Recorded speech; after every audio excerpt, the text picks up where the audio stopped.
In the second regular session of the 17th Congress is called to order. Senator Richard Gordon will lead the chamber in prayer.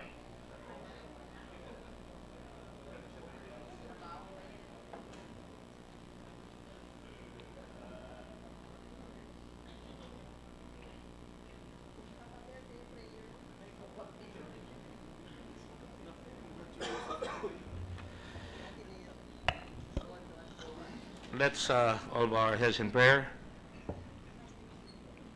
Almighty God, we come to you today to humbly beseech your blessings to guide us on the basics, on the task before us. Make us worthy, Almighty God, to serve our fellow men in our proceedings today. May our country be free from threats so that we may start to rebuild not only the houses and communities, but more so the lives torn apart by the battle in Marawi and in other parts of the country. Heal our countrymen's bodies, minds, and spirit, and comfort them with your strength and grace. Almighty God, we also entrust in your care the persons tasked to safeguard our country and preserve our society. May their courage not falter and their bodies be unharmed. Today, bless our minds with insight and wisdom, our spirits with fortitude and assiduousness, and our hearts with compassion and righteousness, so that we can make decisions that promote the common good and become effective instruments of justice and peace. Guide us in the path of virtue for the fulfillment of your greater glory. And Lord, please bless the Ateneo team and the LaSalle team for a great game yesterday. I know some of them are mourning, but nonetheless, they played a good game. Thank you, Lord. Amen. The Ramon Magsaysay High School Chorale will lead us in the singing on the Philippine National Anthem, and then afterwards they will sing Bayan Ko.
Ano to?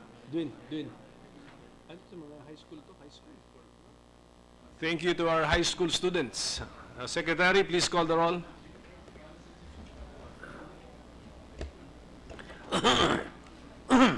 The Honorable Senators Angara, Aquino, Binay, De Lima, Drilon, Ejercito, Escudero, Gatchalian, Gordon, Honasan, Hontiveros, Lacson, Ligada, Pacquiao, Pangilinan, Po, Recto, Soto, Trillanes, Villanueva, Villar, Soberi, Senate President Pimentel.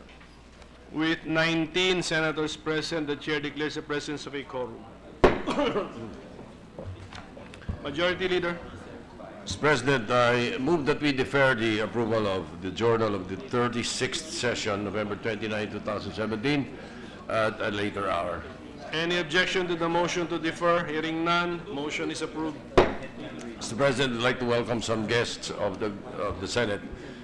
Guests of Senator J.B. Ejercito, the Laguna State Polytechnic University College of Business Management and Accountancy, headed by Dean Marisa Di Marucot, and also from the Golden Gate College's Batangas City Graduate School, headed by Dr. Dante Lubis. I'd like to welcome them to the Senate, Mr. President.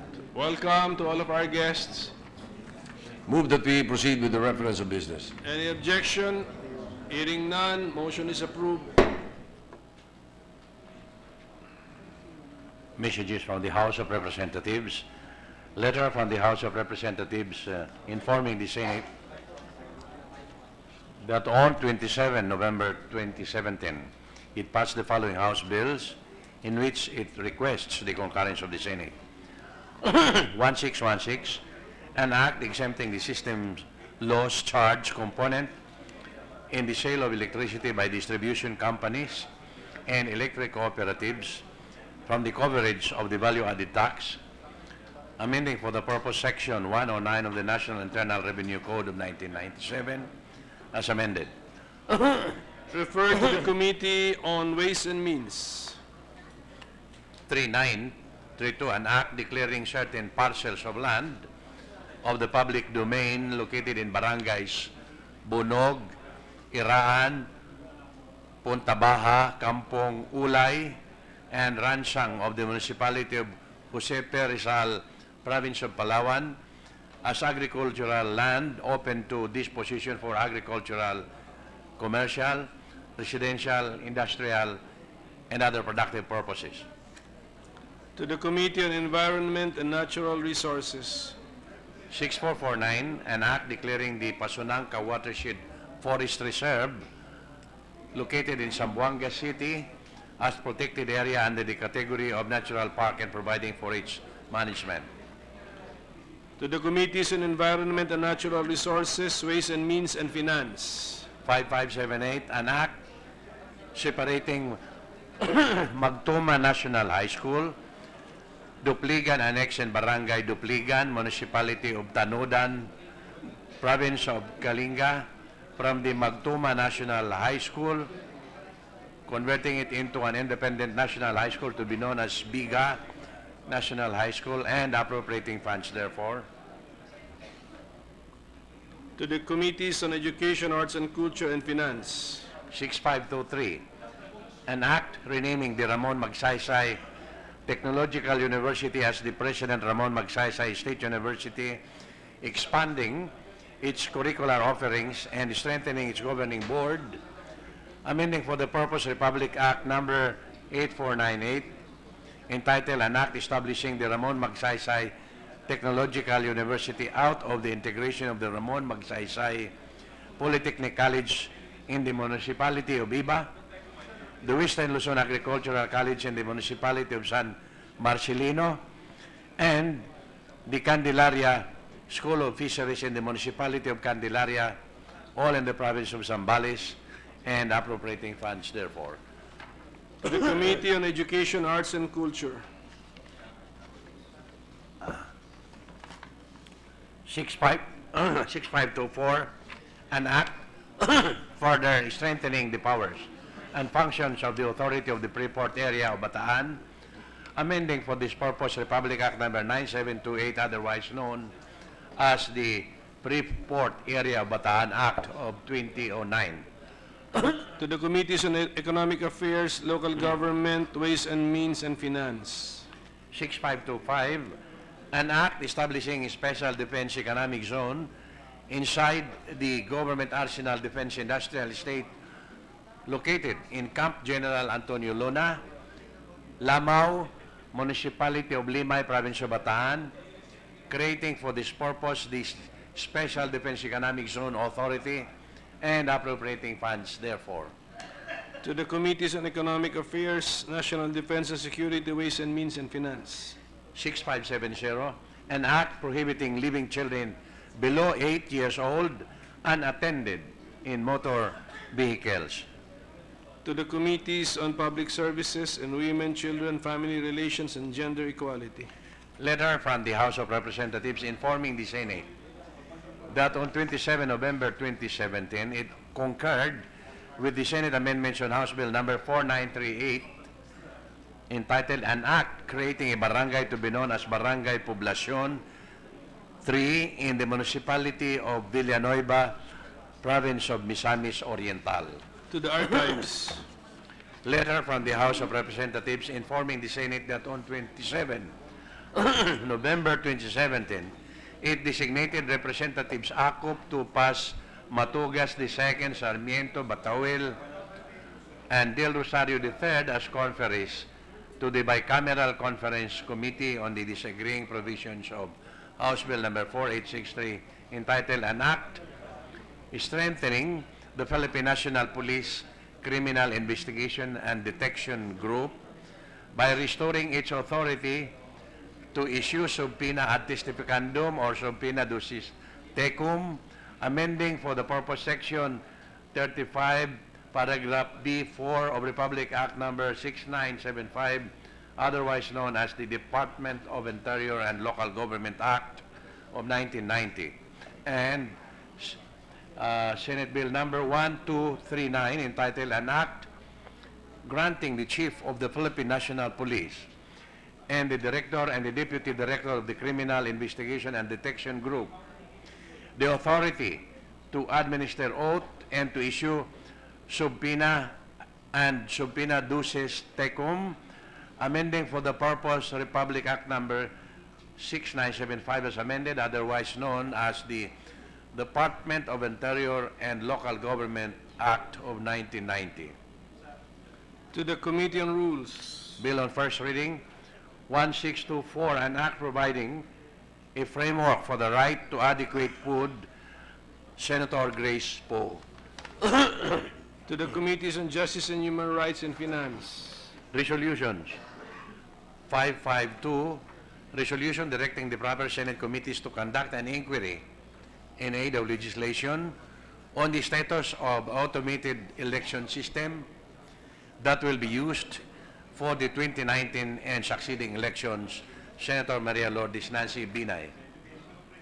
To the Committees on Electoral Reforms and People's Participation in Science and Technology.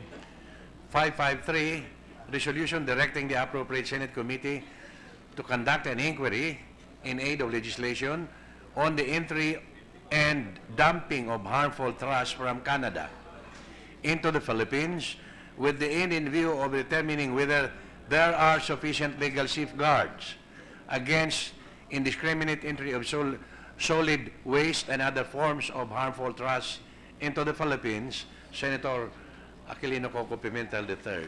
To the Committees on Environment and Natural Resources. Additional reference to business messages from the House of Representatives, letter from the House, informing the Senate that on 29 November 2017, it designated Representatives Biron, Romualdo, Vergara, Subiri, Santos Recto, Castelo, Tambunting, Villapuerta Jr., Belmonte, Yap, Nograles, Hiraradi, and Arcidas as conferees to the Bicameral Conference Committee on the disagreeing provisions of House Bill number 6579, an act establishing a national policy on ease of doing business, creating for the purpose the Ease of Doing Business Commission, and for other purposes, and Senate Bill number 1311, an act amending Republic Act number 9485, otherwise known as the Anti-Red Tape Act of 2007, creating for the purpose the Business Anti-Red Tape and Competitiveness Bureau, and for other purposes. To the Committee on Rules.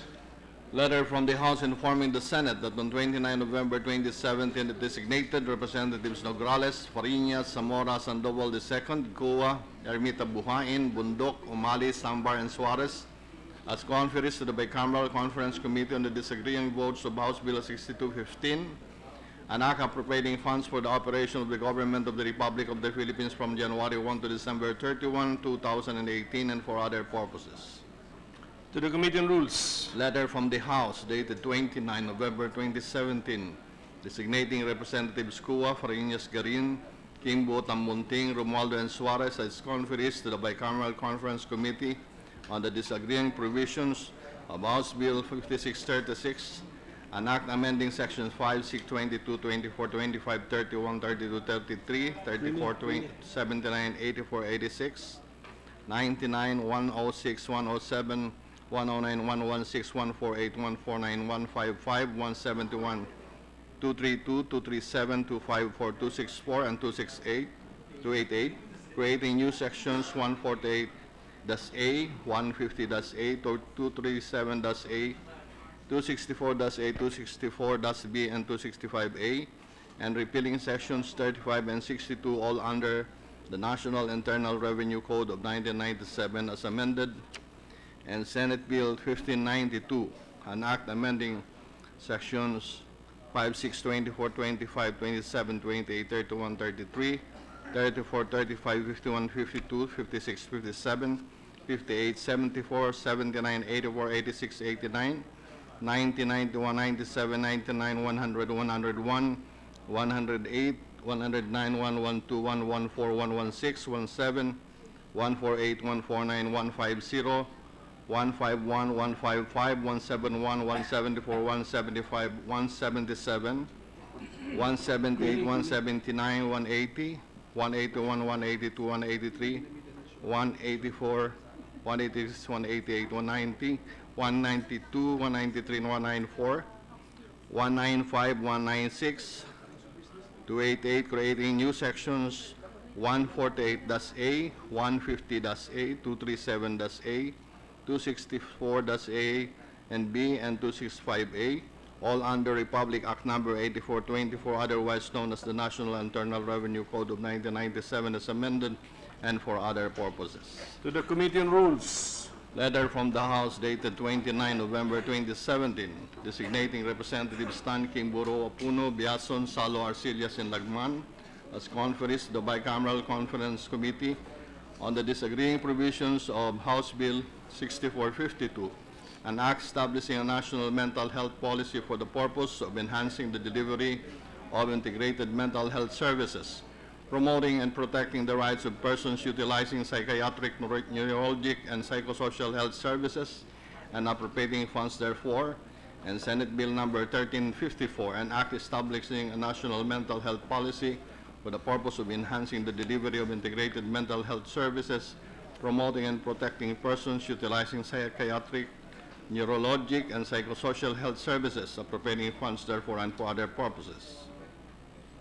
To the Committee on Rules. Resolution, proposed Senate Resolution 554, directing the Senate Committee on Public Services to conduct an inquiry and aid of legislation on the real status of the Public Utility Vehicle Modernization Program, considering its impact on the transport sector and the commuting public, by Senator Grace Poe.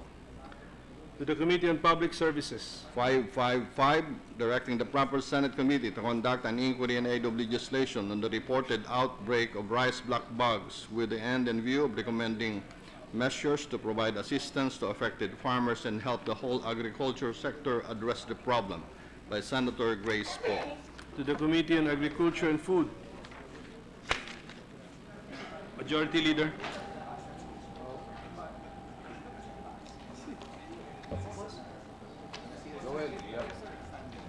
Mr. President, with the permission of the body, I move to transfer from the calendar for ordinary business to the calendar for special orders Senate Bill 1299 under Committee Report 189. Any objection? Hearing none, motion is approved. With the permission of the chamber again, I move to consider Senate Bill 1299 under Committee Report 189. Any objection? Hearing none, approved. May we ask the Secretary to read the title of the measure? An act providing that 100% of the service charge collected in hotels and other establishments be distributed to all covered employees and for other purposes. Mr. President, to sponsor the measure, may we ask the Chairman of the Committee on Labor, Employment, and Human Resources Development, Senator Joel Villanueva, be recognized. Then afterwards, Senator Grace Poe will deliver a co-sponsorship on the measure. And hopefully our colleagues will listen, Mr. President, instead of having another ongoing session, Mr. President. So are we ready to listen to the novel idea of the sponsor? Okay, it looks like we are. So Senator Villanueva is recognized. Thank you, Mr. President. Thank you, Mr. Majority Floor Leader. Mr. President and my distinguished colleagues, it is my honor as your chairman of the Committee on Labor to sponsor Senate Bill number 1299 under Committee Report number 189, or an act providing that 100% of the service charge collected in hotels and other establishments be distributed to all covered employees and for other purposes. Mr. President, our hotel and restaurant workers have been beating the service charge drum for more than 40 years now. In 1974, even before this representation was born, labor groups lobbied the Manila City Hall for the passage of an ordinance making 10% service charges mandatory and fully distributable to rank-and-file employees working in all first-class hotels and restaurants.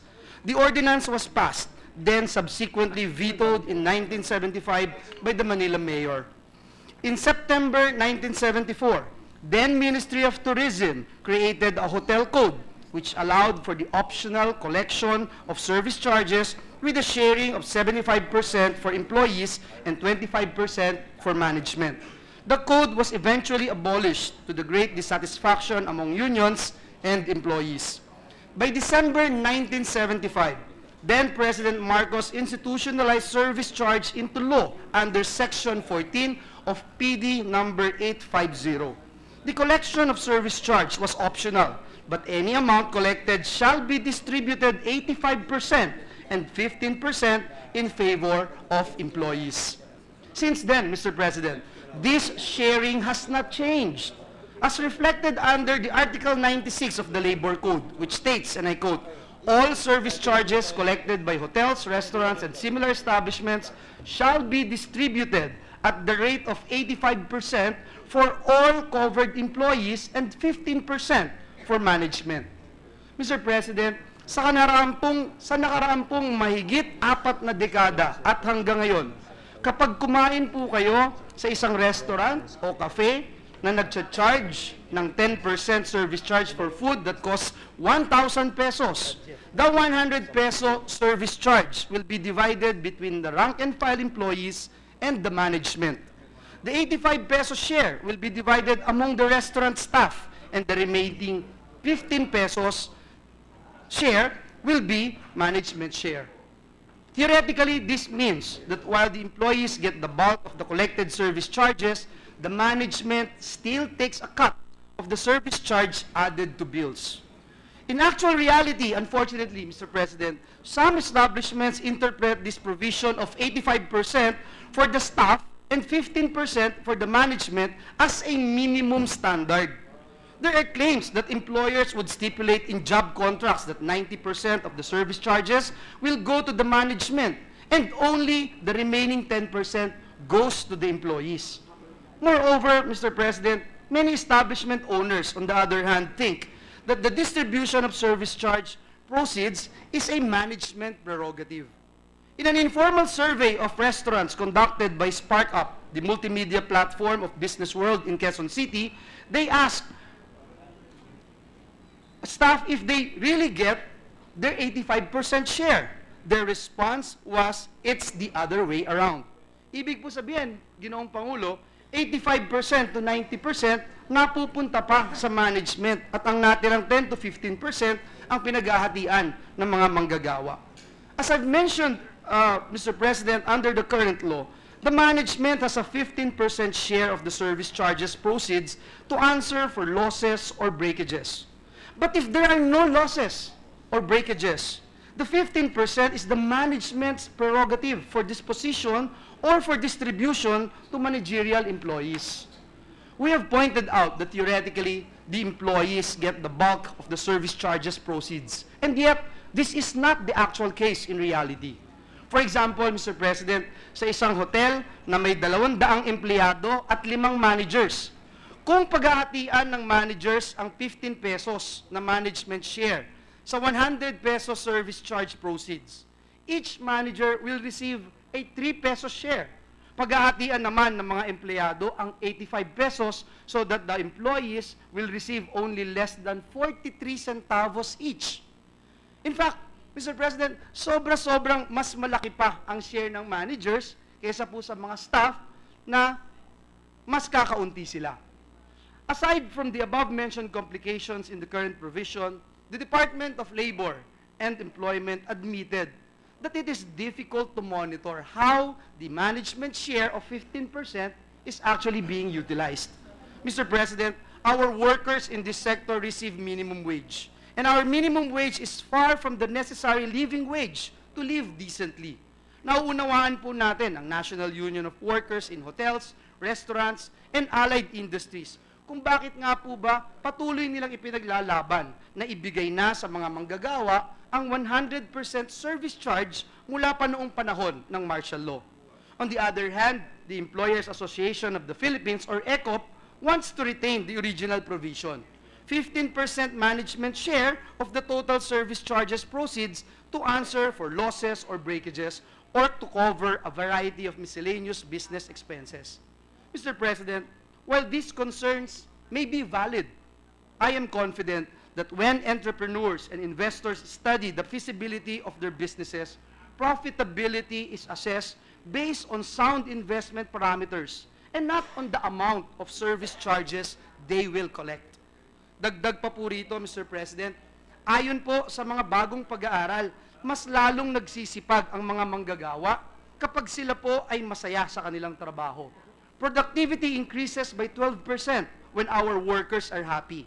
Mas higit na benepisyo po yata ito, Mr. President, para sa ating mga businesses kaysa sa 15% share sa service charge na kasalukuyan nilang tinatamasa.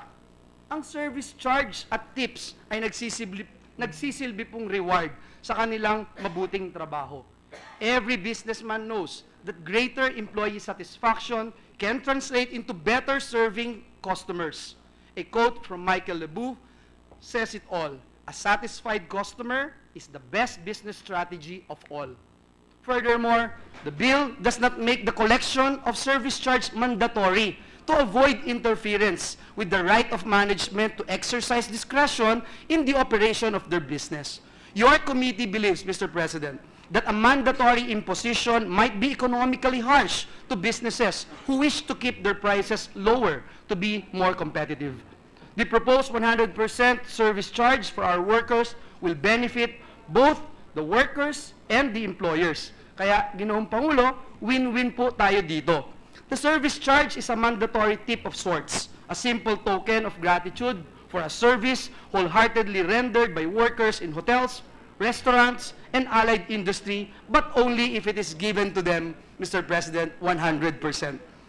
Muli, Ginoong Pangulo, distinguished colleagues, we are putting this bill forward because we want a more employment-friendly workplaces, not only for the benefit of our workers, but also of our employers, and ultimately, for a more competitive national economy. Isa pong maganda at makabuluhang pamasko po ito kung ipapasa natin ang Senate Bill 1299 sa ating mga manggagawa, sa mga restaurant, hotel, at katulad ng mga establishmento. Maraming salamat po and may God bless us all. Thank you.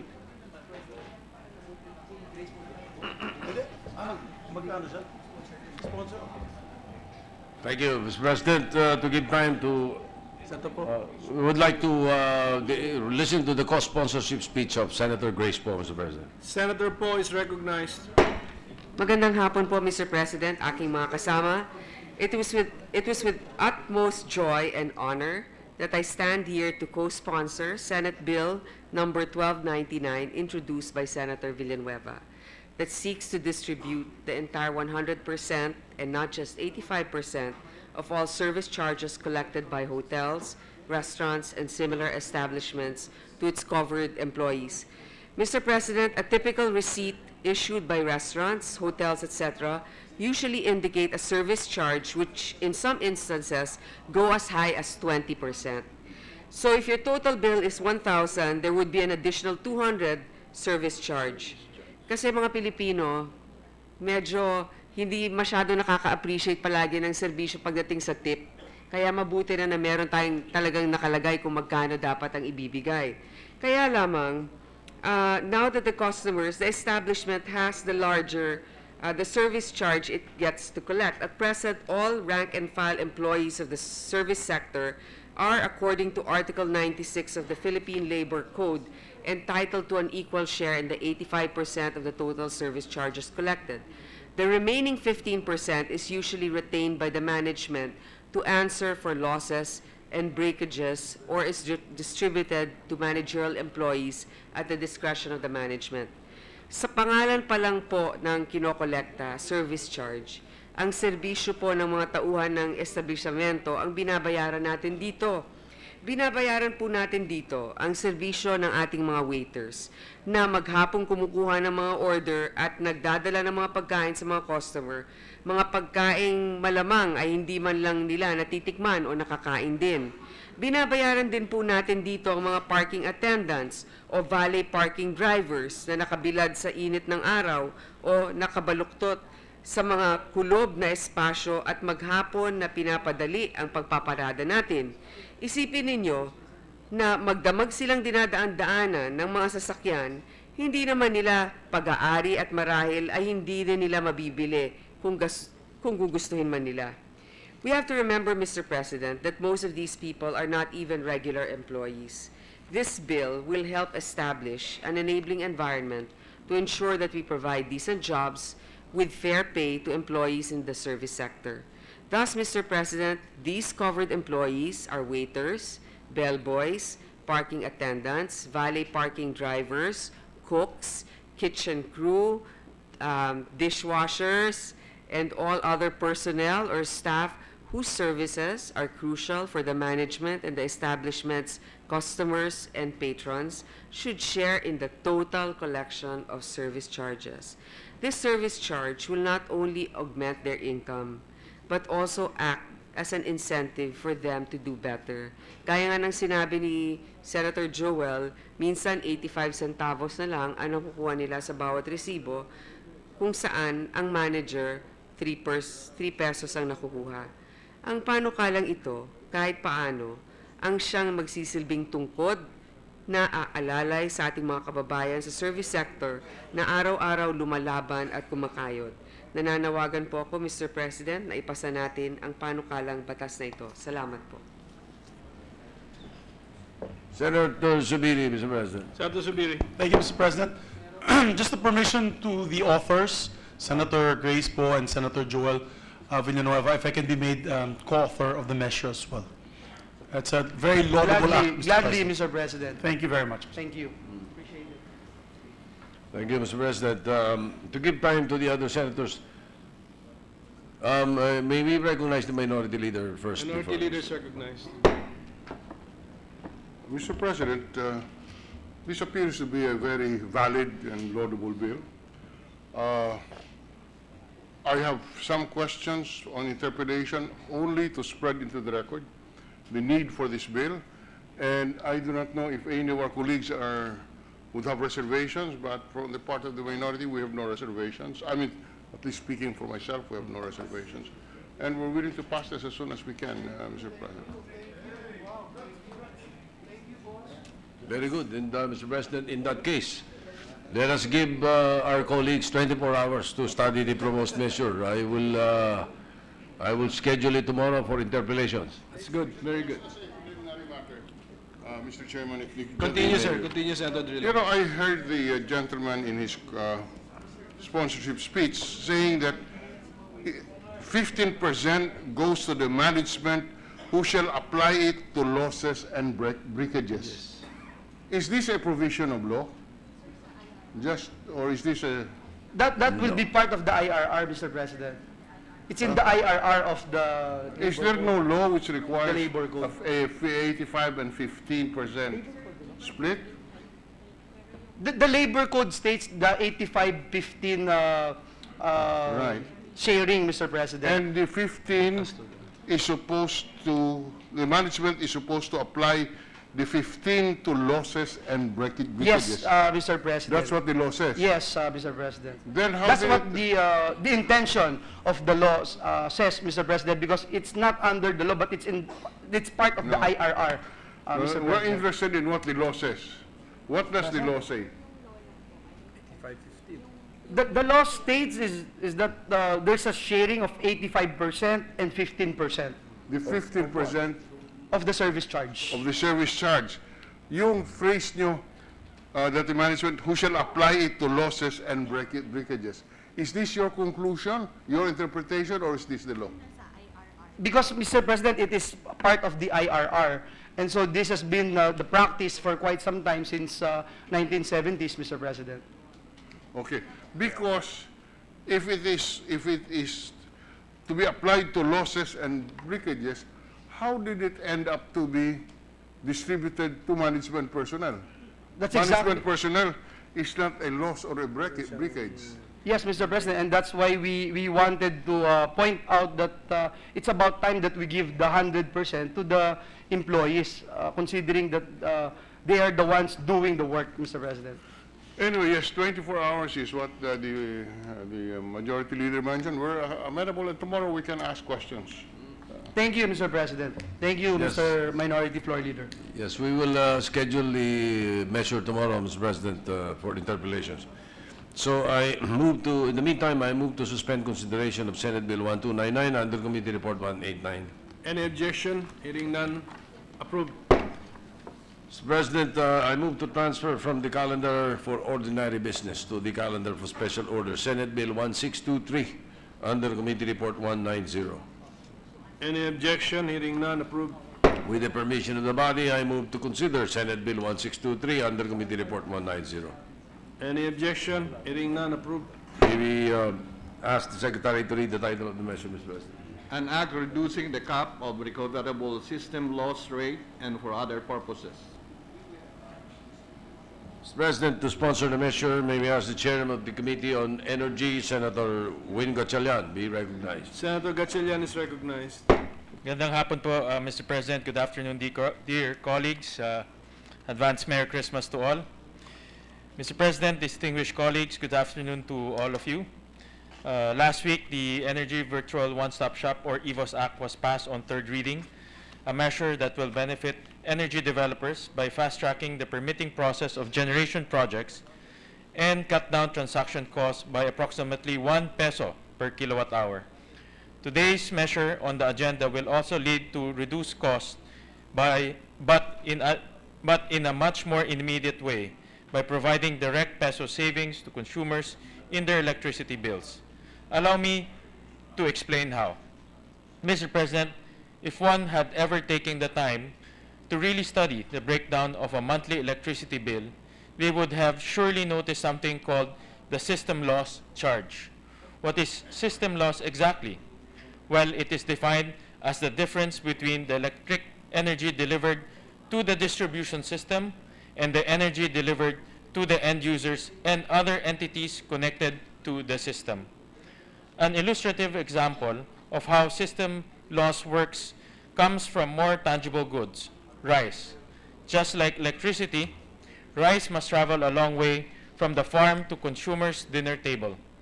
During the course of transportation, it is inevitable that some grains will accidentally spill along the way. In the end, the amount harvested will not be the same amount that is delivered to consumers for consumption. System loss works the same way. Not all the electric energy produced at the power plant makes its way to power the lights in a house or the machines in a factory. This happens for two reasons. The first, called technical system losses, refers to the component of system loss that is inherent in the physical delivery of electric energy. Due to physics and the nature of electricity, some of it will be lost when it goes through the power lines. Meanwhile, non-technical laws refer to the physical characteristics and functions of the electric system, caused primarily by human action. In simple terms, this refers to the electricity theft via jumpers and meter tampering. Unfortunately, unlike the loss of rice in the illustrative example, which is borne by the producer, consumers are made to pay for the system loss of electric distribution utilities. As such, government started setting caps on the rate of system loss that can be passed on to the consumers through the Republic Act number 7832 or the Anti-Electricity Pilferage Act of 1994. Its policy objective is to force utilities to be more efficient in the structure and operations of their distribution systems, thereby cutting down the energy wasted through system losses. Upon the passage of EPIRA law in 2001, the Energy Regulatory Commission, or ERC, was given the power to change the cap from time to time. The current cap set by ERC Resolution number 17 series of 2008 allows for a maximum of 8.5% of system losses incurred by private distribution utilities and 13% incurred by electric cooperatives to be passed on to consumers. This cap has not been changed for 9 years. 9 years that private distribution utilities and electric cooperatives have not been incentivized to improve their facilities and operations to reduce system losses. 9 years that consumers have been paying for a greater amount of system losses, which could have been resulted to savings with a lower cap. The main feature of Senate Bill number 1623, the Recoverable System Loss Act, is the reduction of system loss cap currently in place.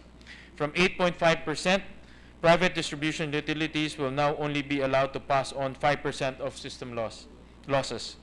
Meanwhile, the cap for electric cooperatives will be lowered from 13% to 10%.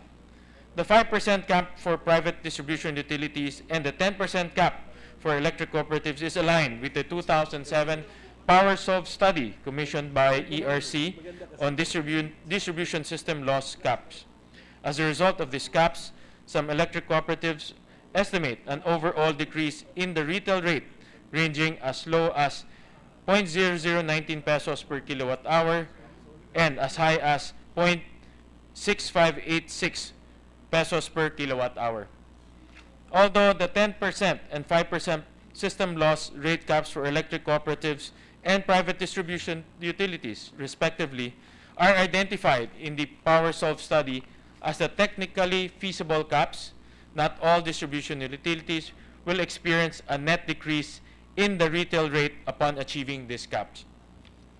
This is because capital expenditure is needed to decrease system losses, which in turn necessitates an increase in the distribution, supply, and metering or DSM charge of utilities.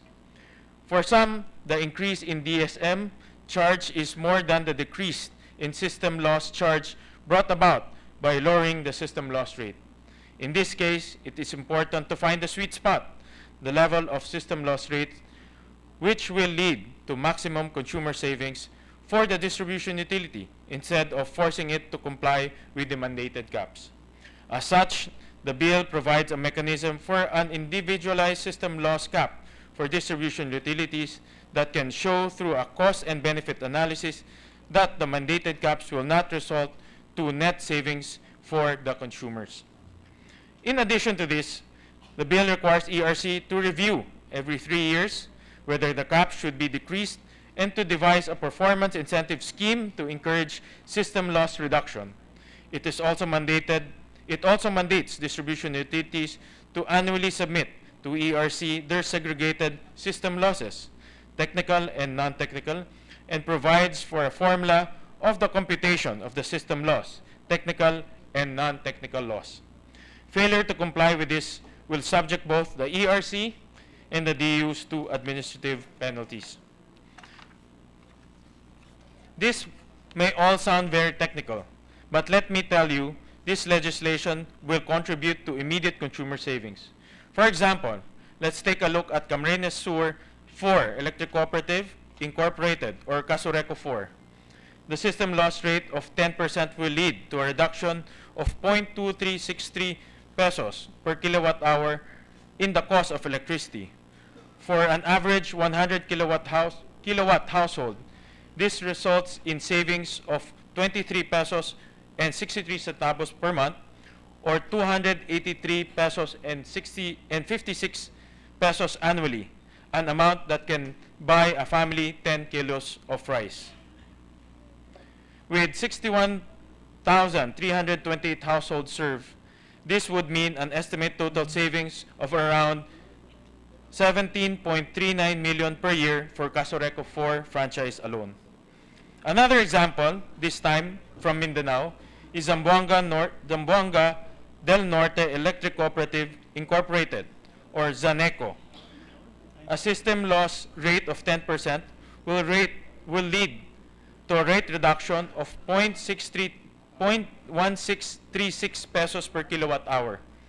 For a 100 kilowatt hour household, this means a savings of 16 pesos and 36 centavos per month, or 196 pesos and 32 centavos annually, which is equivalent to 7 kilos of rice. With 114,590 households served, this would mean an estimated total savings of around 22.5 million per year for the ZANECO franchise alone. These are but two examples out of the 148 distribution utilities in the country. Imagine the total consumer savings from reduced system losses that can be brought about by this bill. Mr. President, my dear colleagues, allow me to recognize the senators who contributed to this legislation, namely Senator Manny Pacquiao, the author of Senate Bill number 1058, and my fellow seatmate, Senator J.V. Arcito, the author of Senate Bill number 1388. I hope that you will join us in fighting for the passage of this pivotal legislation. Aside from forcing distribution utilities to adopt more efficient practices in delivering energy to our offices and homes, this legislation provides real and immediate relief to our countrymen who are struggling to keep up with the ever-rising cost of everyday goods and services. For now, the Filipino people have had to suffer the burden of outrageously high electricity costs. This measure is a crucial step toward alleviating the burden of improving the standard of living in the Philippines, and I hope you will support this passage. Thank you, Mr. President.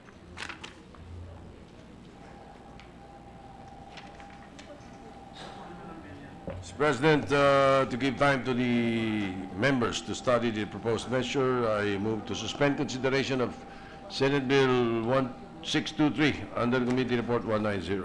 Any objection? Hearing none, approved. With the consent of the Chamber, I move for the consideration of PS Resolution 548. Any objection? Hearing none, approved. May we ask the Secretary to read the title of the measure without prejudice to inserting into the records the entire text of the resolution. Proposed resolution number 548, a resolution commending and congratulating Jerwin and Kahas for retaining the IBF Junior Bantamweight Championship title. Mr. President, I move to recognize the world champion, Senator Manny Pacquiao, to sponsor the measure. Senator Pacquiao is recognized. Thank you, Mr. President. Mga kapwa ko, Senador, muli na namang nating ipinakita sa buong mundo na ang husay ng ating lahi. Jerwin Alcaraz has once again showcased his talent during his boxing match last November 18 at Belfast, Northern Ireland, where he retained the IBF Junior Bantamweight Championship title. Jerwin Alcaraz deserves to be commended for his invaluable contribution to the Philippine sports. For this, I filed Senate Resolution number 548, a resolution commending and congratulating Jerwin Alcaraz for retaining the IBF Junior Bantamweight Championship title. Mr. President, as a chairman of the Committee on Sports, I would like to commend and congratulate this victory of the Filipino people. This success is another evidence of our country's commitment to excellence in sports. Thank you, Mr. President.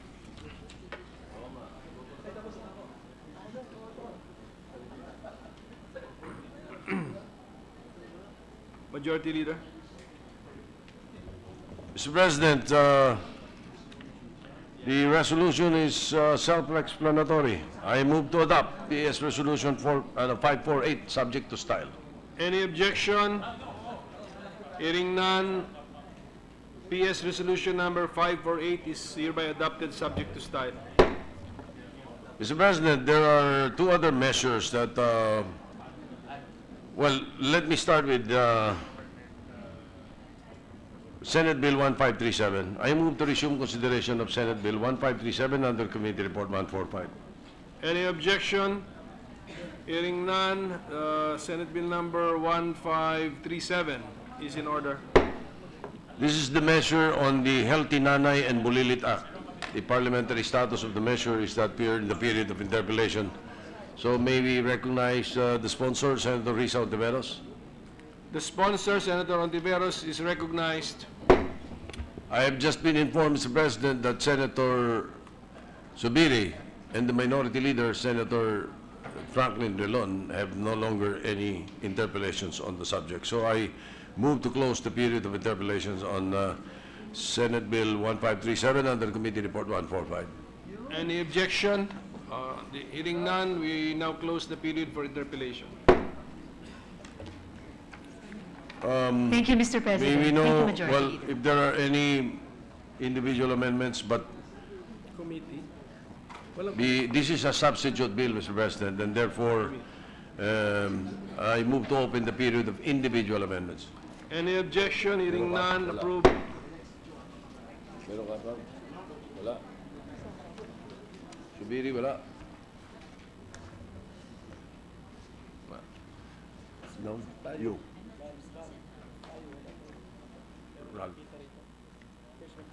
Mr. President, just to make sure, may we have a suspension of the Senate, of the session for about 5 minutes, Mr. President, and so we can pass this on second reading just in case. Session is suspended for a few minutes. Wala tayo muna.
Joel, patawag din.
Sabi ko na rin si Pa.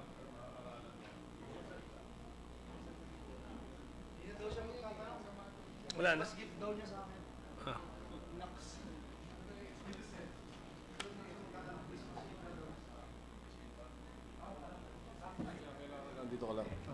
We are ready to resume, Mr. President. Session is resumed. Mr. President, it seems that there are some individual amendments to be proposed to Senate Bill 1537. So I move to suspend consideration while we are still in the period of individual amendments on Senate Bill 1537 under Committee Report 145. Any objection? Hearing none, approved. Thank you, Mr. President. With the permission of the body, I move to resume consideration of Senate Bill 1456 under Committee Report 80. Any objection? Hearing none, motion is approved. Mr. President, this is the proposed measure on the Philippine Qualification Framework, or PQF Act of 2017. And the parliamentary status of the measure is we're in the period of interpellation.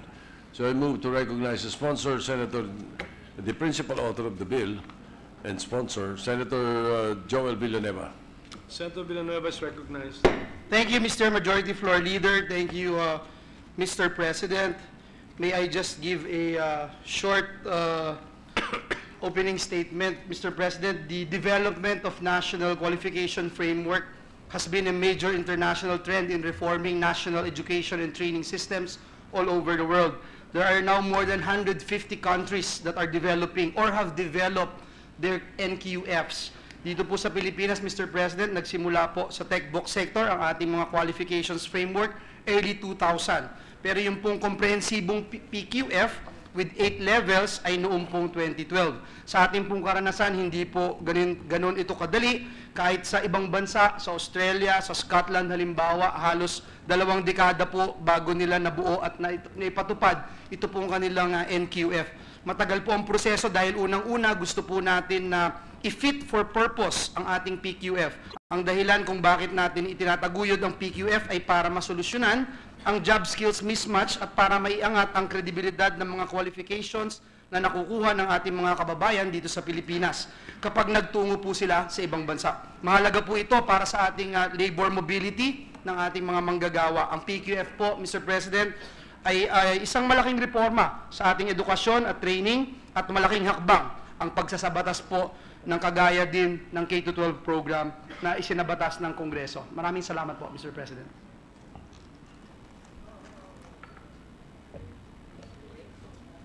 Mr. President, I am informed that there are no longer any interpellations, so I move to close the period of interpellation on Senate Bill 1456. Any objection? Hearing none, approved. I move to open the period of amendments, Mr. President. Any objection? Hearing none, we are now in the period for amendments. Mr. President, distinguished Majority Floor Leader, there are no more individual amendments or committee amendments. I so move. There are no committee amendments. There are no individual amendments. I move to close the period of amendments, Mr. Any President. objection? Hearing none, we close the period for amendments. Mr. President, I move that we approve on second reading Senate Bill 1456 under Committee Report 80. Any objection? Hearing none, Senate Bill number 1456 is approved on second reading.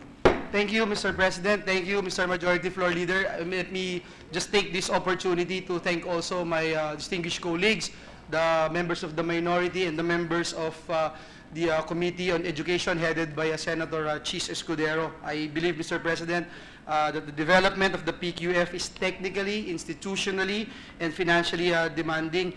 At gaya po ng sinabi natin kanina, napakahalaga po nito. Kaya taus-pusong pasasalamat sa ating mga kasamahan dito po sa Senado. Thank you, Mr. President. Mr. President, may I have a 1-minute suspension, Mr. Session President? suspended.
Ready to resume, Mr. President. Session is resumed. Mr. President, after getting the concurrence of the author, Senator Bam Aquino, and sponsor Senator Sani Angara, on Senate Bill 1597, or the Student Fare Discount Act, I move that Senator Joel Villanueva be made co-author of the bill, Mr. President. The co-authorship of Senator Villanueva is hereby noted. Thank you, Mr. President. Also, just a little housekeeping from the Committee on Rules. Earlier, sometime back, the PS Resolution 550 was referred to the Committee on Rules. There were 3 committees that were being considered, and we have consulted the other members of the Rules Committee. We have decided to refer PS Resolution 550 to the Committee on Public Services. This is the emergency The investigation on the hotline. 8888 Citizens Complaint Hotline. The Mr. hotline, President. yes, sir. Yeah. So that is the ruling. So any objection? Hearing none, the ruling is confirmed.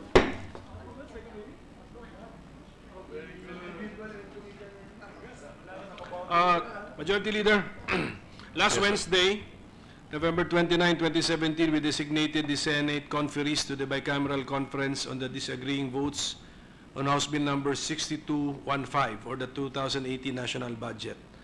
So pursuant to Section 35 of the Rules of the Senate, if the majority leader accepts, especially if he accepts his designation, I hereby designate Senator Soto, our majority leader, as an additional conferee for the Senate panel. I accept, Mr. President. Thank you. And the Senator Loren Legarda would like to have So the floor. designated. Mr. President, in the original list, the majority leader was there. But he complained to me. And in Tagalog, he said, bakit mo ko linalagay dito? I walk into plenary now after a long day, and I hear you manifest that the majority leader will be included. Yes. Just to let you know and to put on record that I included him from day one. Ako pang pinagalitan, bakit ko siya linagay? So be it. Thank you, Mr. President. I didn't realize that my age will be utilized. Experience, sir. Your experience Yeah, all right. will My come in experience handy. Yes, sir. Might come in handy, and I accept. Thank you, Mr. Thank you, sir. President. Thank you. Mr. President, I move that we adjourn the session until 3 o'clock in the afternoon of Tuesday, December 5, 2017. Any objection? There being none, session is adjourned until 3 o'clock in the afternoon of Tuesday, December 5, 2017.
isang bola. 1, 2, 3, go!